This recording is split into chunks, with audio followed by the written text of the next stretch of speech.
Racikan Berita.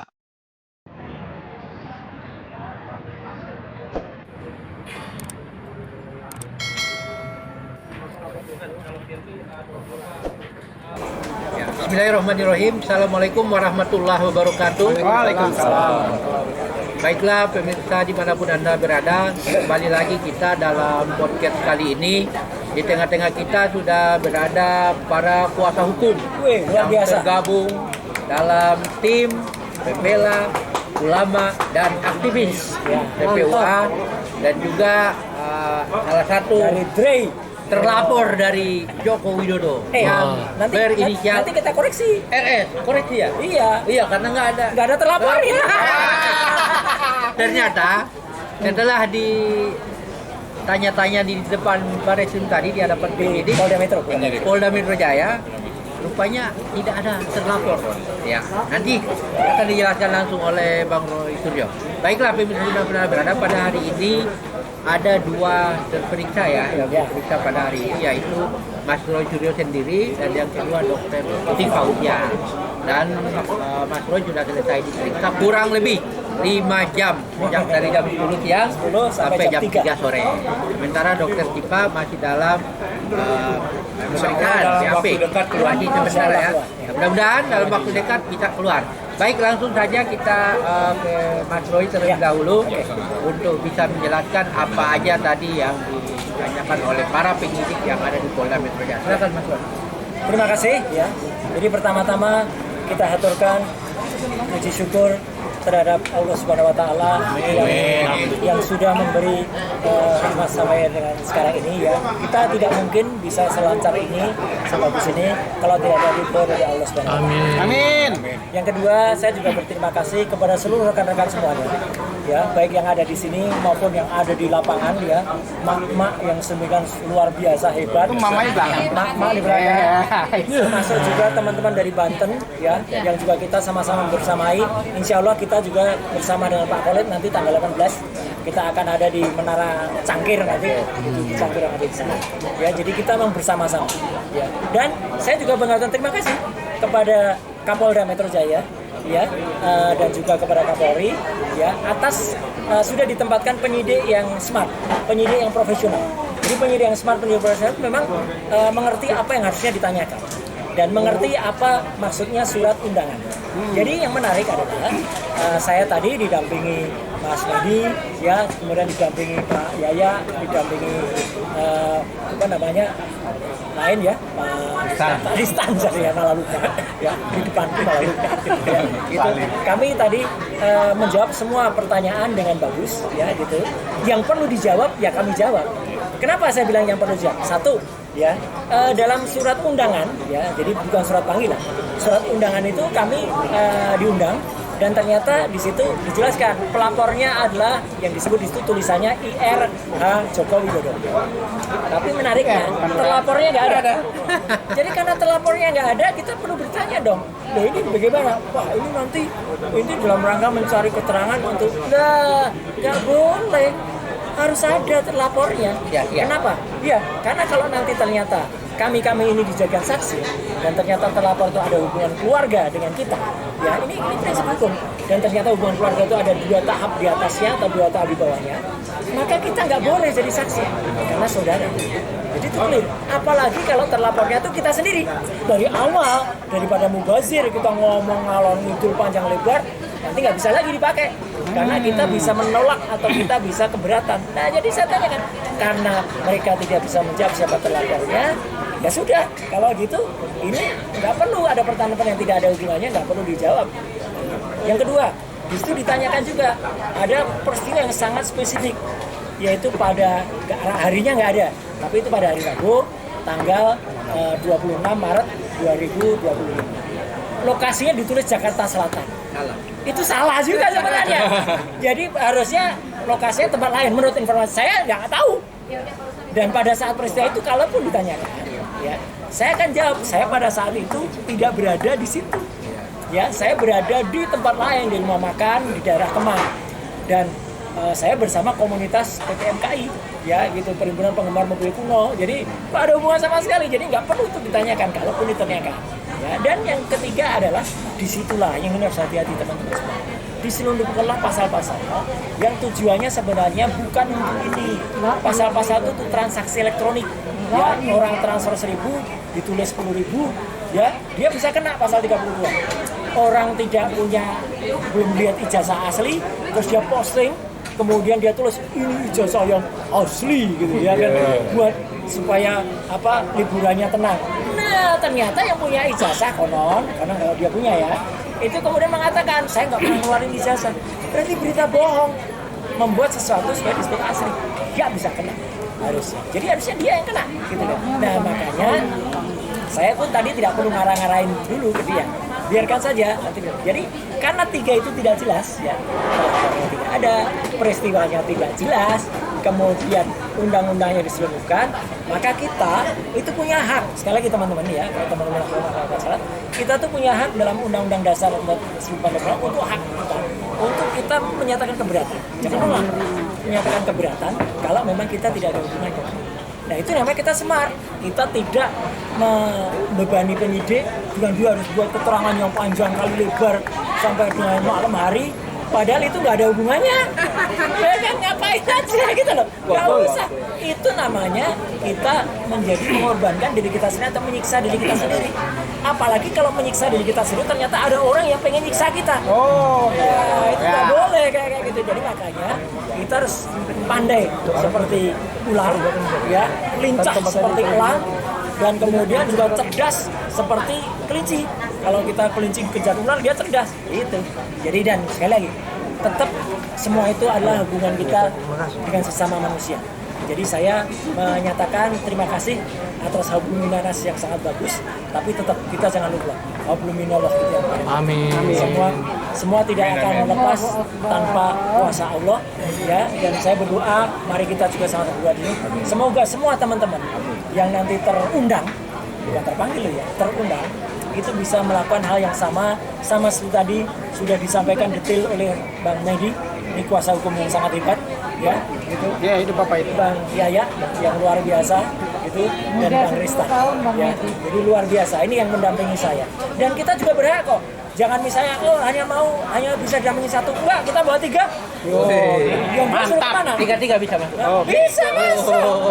Dapat kursi di mana? Smart dong, cari kursi. Tidak ada yang mengatur itu ya. Ya ada cari kursi, kita malah kita ngobrol. Cuma satu doang. Kita ngasih ilmu kepada penyidik, dia justru belajar tentang undang-undang ITE, ya, tentang naskah akademiknya. Jadi kan kita di dalam juga memberikan memberikan pencerahan, namanya juga klarifikasi ya Pak Justru. Jadi penyidik katanya ya, karena pembuat undang-undang satu paroi, satu itu sebagai DPR RI. Dan itu tadi saya terangkan, ketika ditanya soal identitas pribadi, saya sebut di situ nggak apa-apa. Kalau identitas pribadi oke, saya dulu pernah di mana, pernah di DPR, pernah bantu presiden sebagai menteri, pernah juga menyusun itu, pernah juga di KPI.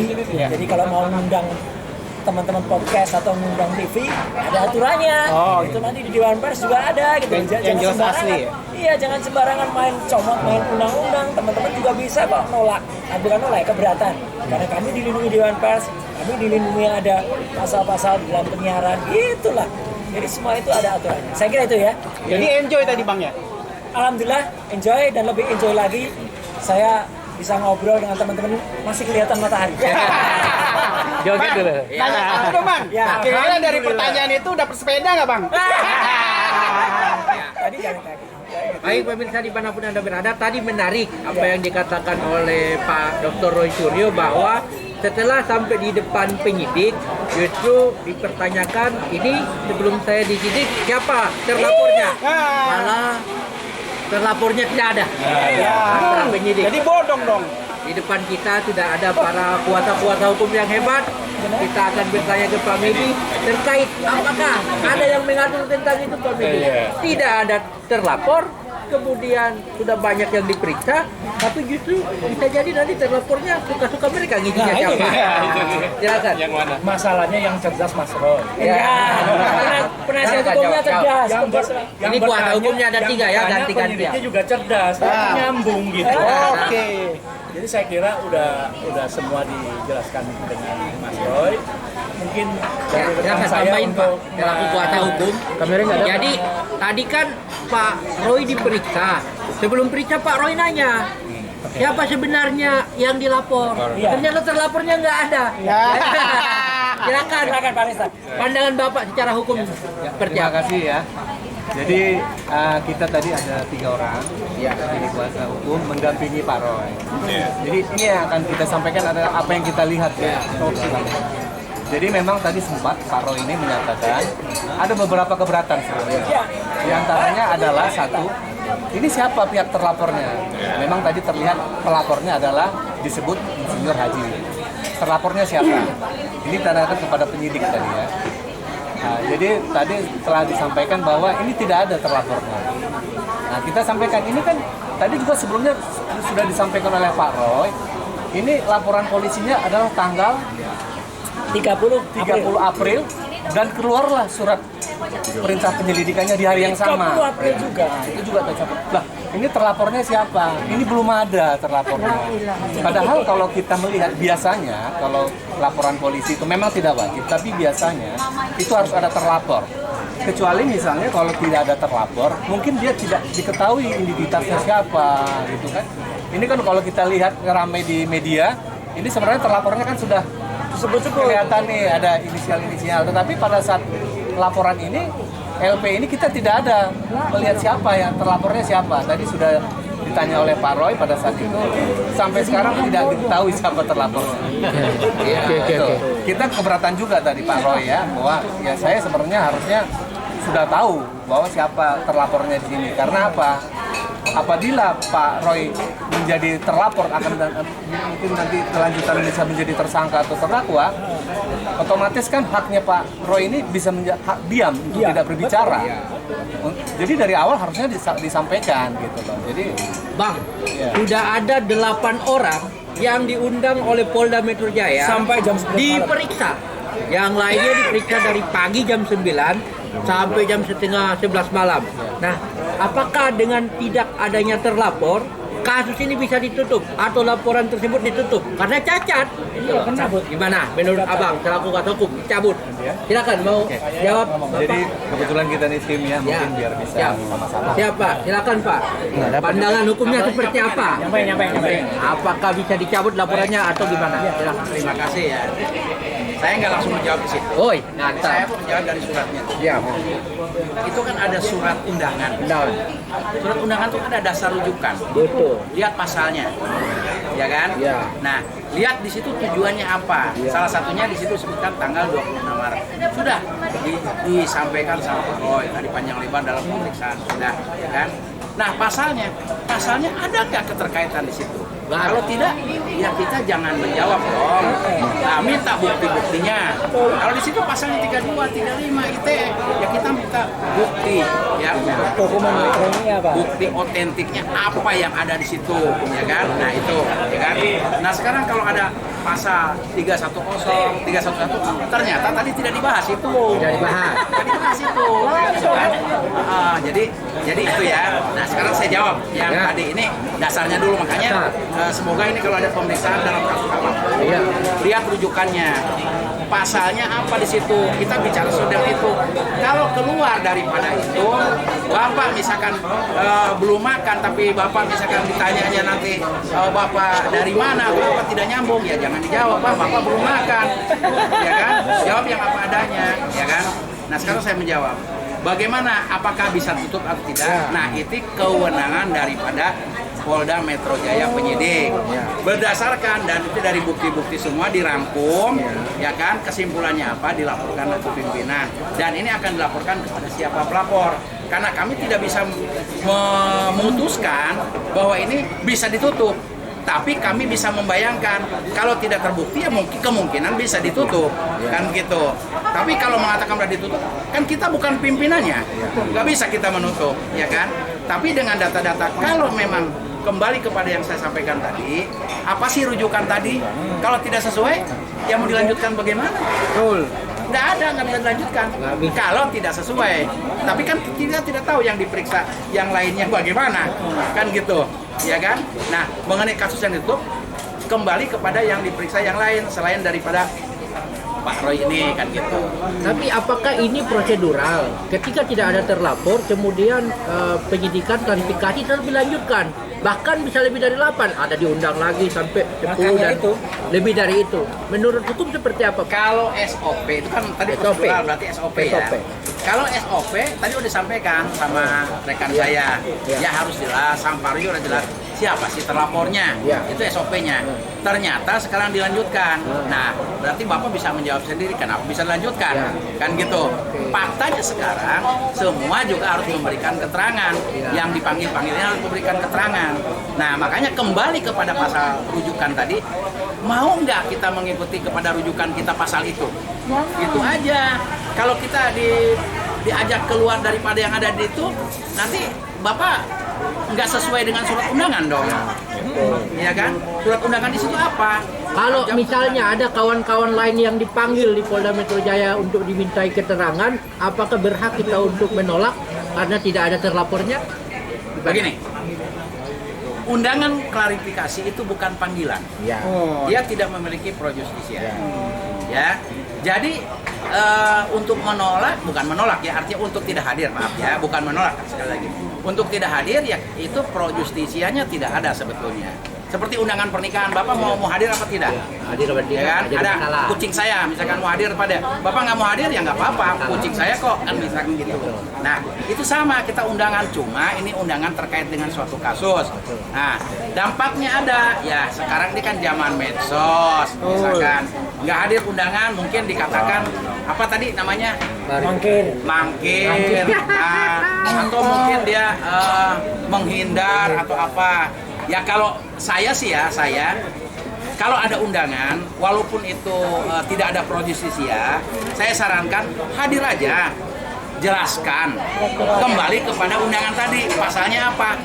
Kalau kita tidak hadir, berarti sama dengan mengatakan ya, kan gitu, ya kan? Nah, ini masih ada 2 orang yang sudah dipanggil tapi belum datang. Inisial AS, ya kan, sama ES. Ya. Keduanya belum datang sampai saat ini. Tetapi kalau sampai panggilan ketiga keduanya tidak datang, Saya nggak bisa menjawab yang itu, karena sampai sekarang saya juga tidak tahu apakah ada undangannya atau tidak. Saya nggak bisa menjawab. Ya, Bapak bilang ada, tapi saya nggak bisa menjawab karena saya nggak lihat. Kan saya harus melihat fakta, ya kan? Nah, kalau saya menyebutkan begini, berarti saya udah melanggar undang-undang ITE lagi kan gitu. Ya, nah, hati-hati yang podcast nanti diundang, dipanggil. Saya bisa menjawab kalau memang faktanya ada. Tapi kalau di luar fakta jangan ngarang-ngarang, Pak. Saya bukan pengarang, Pak. Ya. Mungkin itu, Pak ya. Oke. Kita ke Pak Juju. Pak Juju, dalam kasus yang dilaporkan oleh TPUA di Bareskrim Mabes Polri pada bulan Desember 2024, sampai saat ini sudah ada tindak lanjut oleh Bareskrim Mabes. Bahkan sudah sampai ke Solo, ke UGM, KPU RI sudah diundang dimintai keterangan, KPU DKI terkait pendaftaran Jokowi di gubernur dan presiden. Menurut Pak Juju, dengan adanya kasus yang sudah kita laporkan di Bareskrim Mabes Polri dan ada juga laporan yang dilaporkan oleh Joko Widodo di Polda Metro Jaya, mana kira-kira yang lebih dahulu untuk ditelusuri, diproses? Silakan Pak Juju. Assalamualaikum warahmatullahi wabarakatuh. Jadi mengomentari terhadap apa yang sebetulnya atau TPU sudah lakukan, di mana sebelum proses pemeriksaan kawan-kawan kita di Polda Metro Jaya ini, ya rekan-rekan teman-teman kita di TPUA sudah melaporkan sebelumnya, ya kira-kira 2 bulan lalu ya, sekitar 2 bulan lalu itu di Bareskrim Mabes Polri, kan begitu, itu sudah melaporkan hal itu. Tapi dalam perjalanannya laporan kita itu kelihatannya diabaikan. Mereka lebih memproteskan yang Polda ini di sini ini. Yang tidak ada terlapor. Ibarat kita mau jalan nggak ada arah. Nggak ada Patah kompas. nggak pakai sen. Patah kompas, nggak ada tujuan. Jadi seperti itu. Tapi kita juga dapat informasi dari penyidik Barreskrim bahwa mereka sudah melakukan pemeriksaan katanya. Berapa orang? 12 orang berapa ya? Kami sudah melakukan pemeriksaan tanpa sepengetahuan kita seperti itu.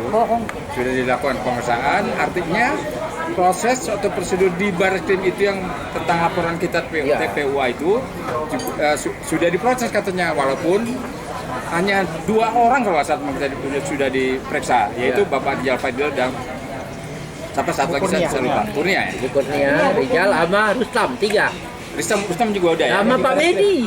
Ini Pak Medi. Oh iya, Pak Medi lupa saya. Pak Medi juga. 4. Kan saya juga, beliau juga Pak Medi diperintah juga di Barreskrim seperti itu. Tapi kalau melihat gejalanya bahwa mereka lebih fokus kepada hasil pemeriksaan di Polda Metro Jaya ini, kita tahu lah. Berarti ada sesuatu di balik ini atau target yang mereka kejar ya, tentang mereka atau teman-teman saya ini yang dianggap ya oleh kita sebutnya Jokowi gitu kan, menganggap bahwa atau katakan menuduh gitu kan bahwa ijazahnya Jokowi palsu. Tapi kalau berpandangan selama kita belum pernah lihat ya, rekan saya Pak Medi, rekan saya Bang Suryo belum pernah melihat yang aslinya maksudnya. Ya. Bagaimana mereka mengatakan bahwa kita menuduh tentang ijazah palsu, orang kita sendiri nggak pernah melihat yang aslinya kok. Gitu ya. Nah, seperti itu. Jadi tetap saja menurut pendapat saya kita fokus yang kita selesaikan persoalan teman-teman kita di Polda Metro Jaya ini sampai sejauh mana, dan kita akan tongkrongin begitu kan. Nah, dan dapat mungkin kita akan lihat sampai sebenarnya dengan proses yang berlangsung di Barreskrim Polri itu. Seperti itu. Oke. Baik pemirsa dimanapun Anda berada, ada satu hal yang paling menarik di dalam proses pemeriksaan di Barreskrim Mabes Polri. Itu kata penyidik dari Barreskrim bahwa sudah 90% Pak Roy katanya. Sudah 90%, dan yang paling menarik itu adalah mereka akan melakukan uji lab forensik ijazah Joko Widodo di Mabes Polri, yang sampai saat ini ijazahnya sudah ada di Barreskrim, yang diantar oleh ponakannya Jokowi ya kemarin ya di Barreskrim. Nah, menurut adik ipar. Jadi berarti adiknya dari Ibu Iriana. Dan sekarang ijazah konon katanya itu asli, sudah dipegang oleh Barreskrim untuk diuji lab forensik. Ini pertanyaan menarik buat Mas Roy Suryo. Kira-kira kalau misalkan uji lab forensik ini mereka hanya libatkan satu pihak, dalam hal ini Barreskrim Mabes Polri, kemudian tidak melibatkan pihak independen, apakah menurut Mas Roy itu bisa dipercaya hasil lab for? Ya. Silakan Mas. Ya, gini. Jadi supaya clear semua ya. Jadi kita kemarin sempat, saya Dr. Resmond itu menyatakan harus ada laboratorium pembanding. Ya. Misalnya Singapura atau bahkan kita juga bersama Belanda, Jepang dan sebagainya. Cuman kan itu memang mungkin dalam peraturan hukum Indonesia nanti agak sulit untuk bisa melakukan beracara di sidang. Nah, kalaupun tidak, kita minta hasil dari laboratorium forensik itu terbuka. Artinya gini, ya, saya ulangi lagi. Yang namanya hasil uji lab for itu tidak boleh hanya satu kalimat pendek, misalnya ijazah asli atau otentik. Gak bisa, itu namanya naratif saja. Ya, kalau kita periksa kesehatan, ini ibaratnya aja. Ya, apakah juga kita mau terima kalau misalnya dari laboratorium itu bunyinya hanya Anda sehat gitu? Kan enggak. Kita mau terima kalau itu detail. Kalau misalnya adalah di situ SGPT berapa, SGOT berapa, kemudian clear di situ. Ya. Jadi detail Bang, dan nanti harus ada misalnya ijazah. Saya langsung strik. Ijazah itu harus satu dipublikasikan. Sehingga dengan dipublikasikan itu banyak hal yang bisa kita dapat. Satu, sama nggak yang diposting oleh si PSI itu. Kalau beda, dia langsung kena sebar hoax ya. Betul. Kalau sama, berarti apa yang kami teliti, Dr. Resmond teliti, ya sama. Jadi itu hasilnya. Ya, kalau itu terjadi. Yang kedua, ya, itu harus muncul detailnya. Satu kertas. Carbon datingnya kertas, bahan pembentuk kertasnya itu harus apa? Itu harus clear. Saya nggak akan bocorkan, tapi itu nanti ada kertasnya terbuat dari apa, campurannya, kemisnya apa dan lain sebagainya. Kemudian tintanya, setidak-tidaknya ada 6 tinta di situ. Kenapa kok bisa 6 tinta? 1 tinta cetak tulisan ijazah, Universitas Gadjah Mada, bla bla bla bla. Itu jelas cetakan yang harusnya ada tuh tahun 85. Dari percetakannya, apapun nama percetakannya, ya, untuk ijazah. Yang kedua, cetakan logo UGM. Itu tintanya lain lagi. Ya, karena itu emboss dan gold. Ketiga, cetakan nama pemilik ijazahnya. Kalau dia pakai ballpoint, nggak bisa dia pakai misalnya merek-merek yang ballpoint sekarang. Ya, yang baru-baru. Tempo dulu harusnya. Itu pakai ballpoint yang pakai mungkin tintanya celup. Nah, harus sesuai. Keempat, ya, nama atau penanda tangannya rektor. Itu tintanya lain lagi. Iya kan? Tanda tangannya dekan, tintanya lain lagi. Jadi itu harus diperiksa, pasti beda-beda. Yang keenam adalah capnya. Di situ ada cap dari kampusnya. Ya, gitu. Jadi misalnya Fakultas Kehutanan. Jadi dengan adanya 6 variabel ini, itu harus jelas nanti detail bahannya apa. Saya selalu menyatakan bahwa yang namanya ijazah itu gampang sebenarnya. Itu kayak ayam. Ijazah tidak bisa terbit tanpa skripsi yang benar. Skripsi itu saya berani pastikan 99,9% saya sudah pegang bukti skripsinya. Jadi itu namanya primary evidence skripsinya. Itu clear banget. Ya, dan dalam skripsi itu, ya, itu jelas banget. Tidak ada lembar pengujiannya. Tidak ada nama-nama yang dulu sering disebut. Semua ingat gak? Siapa nama dosen pembimbing skripsi yang disebut oleh? Siapa namanya? Berita terbaru. Kasmujo. Saya baca di CNN. Kasmujo tegaskan bukan dosen pembimbing skripsi. Tukang bohong. Ketahuan Kibul. Tukang Kibul. Dan tadinya mau dibelokkan dia mau jadi dosen pembimbing akademik. Nah, Pak Kasmujo, terima kasih. Jujur, dia bilang saya waktu itu masih muda, belum bisa. Saya interaksinya sebagai asisten dosen dengan mahasiswa itu baru sebatas membantu memahami mata kuliah dan teori. Jadi nggak tanda tangan KRS. nah, itu dari CNN ya. Ini CNN. Iya. Dapat sepeda. Kibul. Clear. Ini merupakan pernyataan langsung dari Pak Kasmujo. Kasmujo. Kita mengucapkan terima kasih. Ya, kan? Karena kalau enggak, Pak Kasmujo akan diperiksa sebagai salah satu terlapor dari 8 yang diadukan. Ngaco itu. Pak Kasmujo takutan kejujuran. Bagus. Terima kasih, matur sembah Pak Kasmujo. Lanjutkan. Salam hormat. Dan insya Allah, sekali lagi saya harus bilang, Allah SWT memberikan berkah sebesar-besarnya. Amin. Ya Allah. PPUA bersama Pak Kasmujo. Pak Kasmujo. Hidup Pak Kasmujo. Oke, close. Oke, karena di sini sudah ada Abang Refli Harun dan ada juga Pak Hojin selaku pengacara.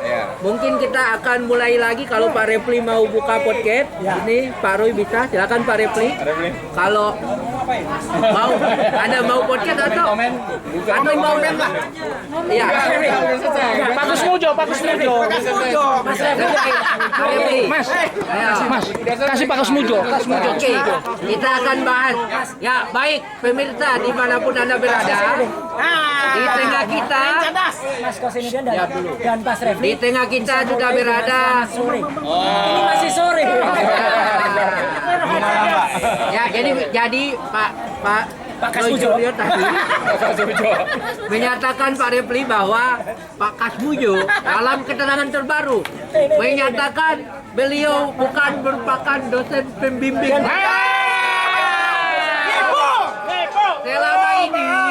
Selama ini dalam sambutannya Pak Jokowi, baik itu dalam acara kampus UGM, dia sering menyatakan bahwa Pak Kasmujo ini merupakan Dosen pembimbing. pembimbingnya.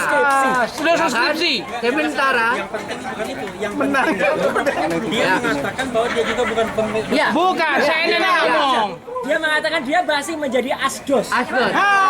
Dan interaksinya baru sebatas Jadi mengantarkan itu. Jadi bukan yang tanda Ya. tangan KRS. ya, jadi pada tahun Jokowi pada saat mau wisuda, Pak Kasmujo ini baru asisten dosen karena masih muda. Jokowi kan merawat.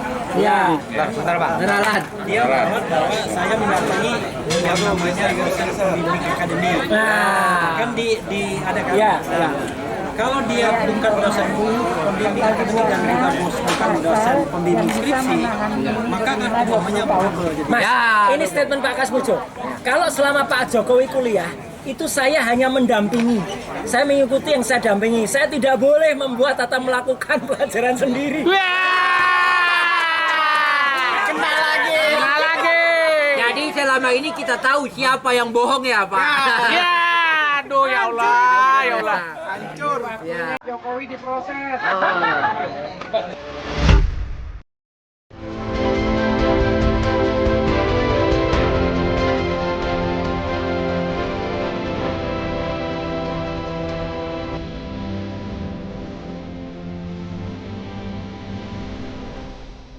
Racikan Berita